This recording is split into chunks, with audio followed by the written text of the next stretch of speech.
12 to 60 volts. Lastik. Liit. Nilagyan lang ng case.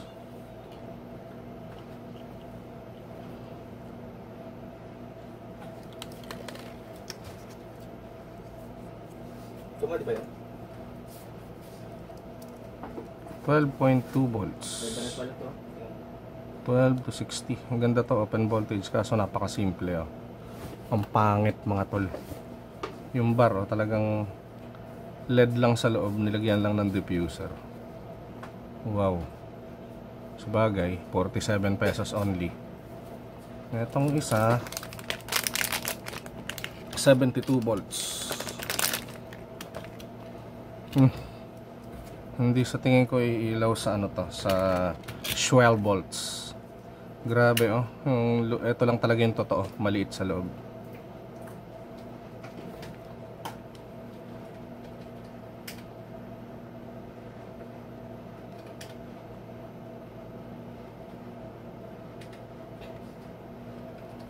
Gumana, 12 volts.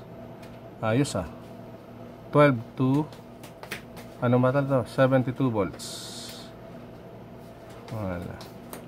117, mas mahal. Magkano yung isa?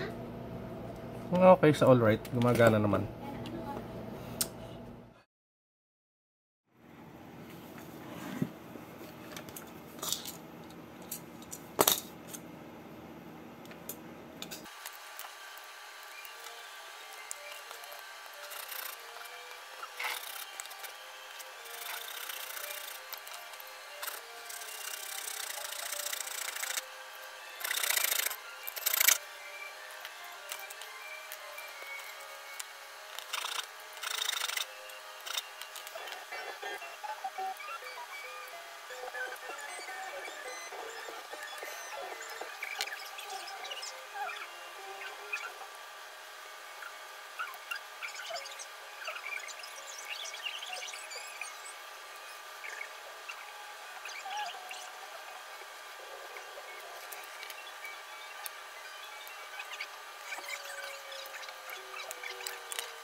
Aw, dumikit.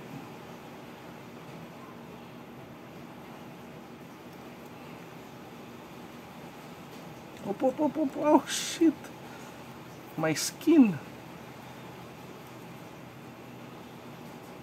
Op, op, no. Don't make errors with me. Ayan, nako. Ba yan?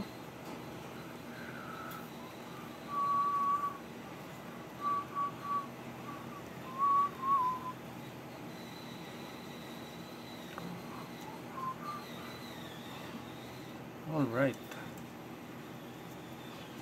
Yan, meron na tayong e-bike voltage tester. Ang range nito 12 to 72 volts, tapos 84 volts. Malalaman natin mamaya kung kaya niya yung 82 volts.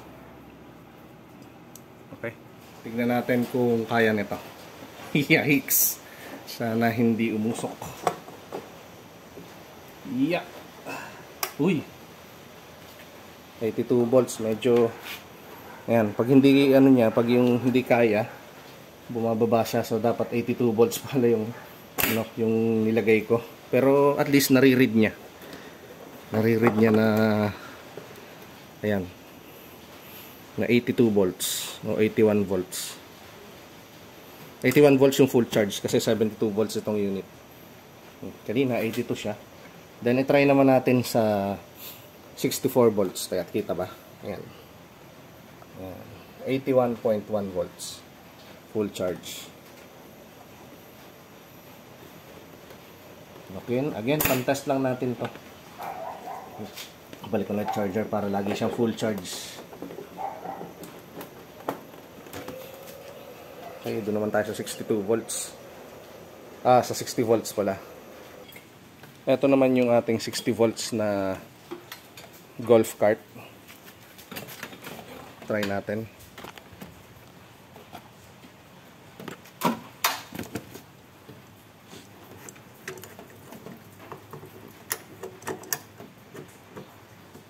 Okay.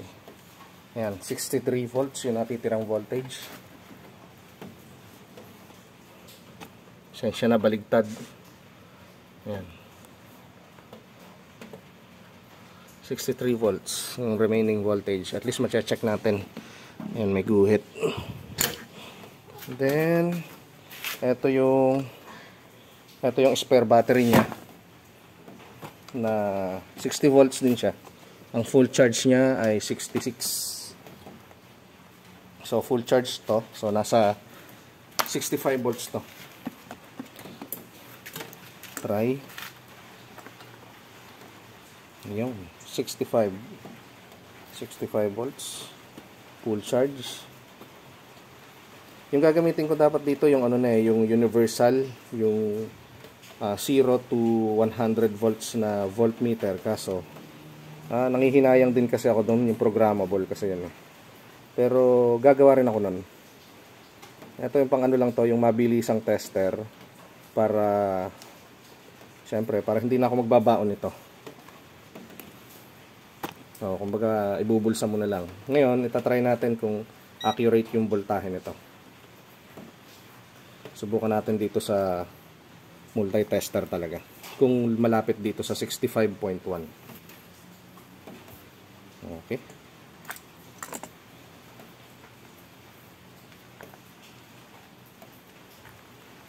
$65.1. Okay, 65.3.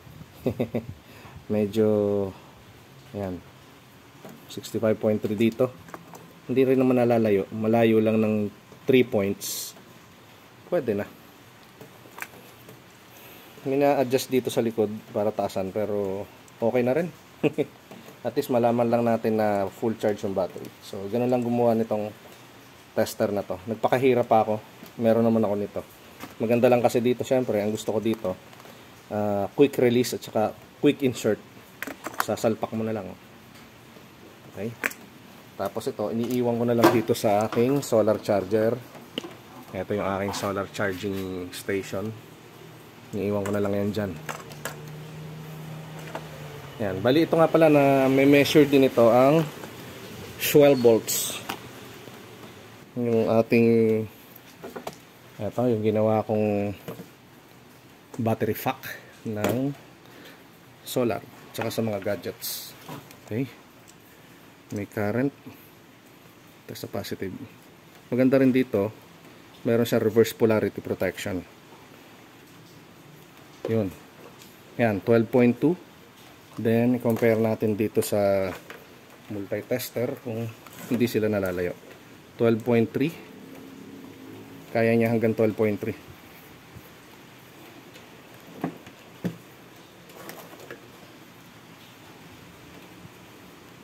Yan,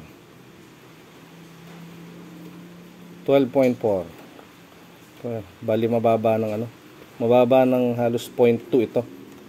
Yung ano, yung ating ginawa na voltmeter. Ayan, 12.4, bali halos 12.5. 12.3. Okay na rin. At least meron tayong ano lang pan-test. Ito, magandang magamit to kapag yung nagme-maintain kayo ng battery o pag hindi nyo ginagamit ng palagian ng e-bike. Pwede nyo i-quintas o kaya isabit nyo. Gawin yung keychain, yung the best. Gawin nyo na lang keychain para may pan-test kayo. Pwede rin tayo mag-modify nung isinasaksak dito para gawin yung multi-tester. Binigyan ko lang kayo na idea. Okay, that's all. Thanks for watching.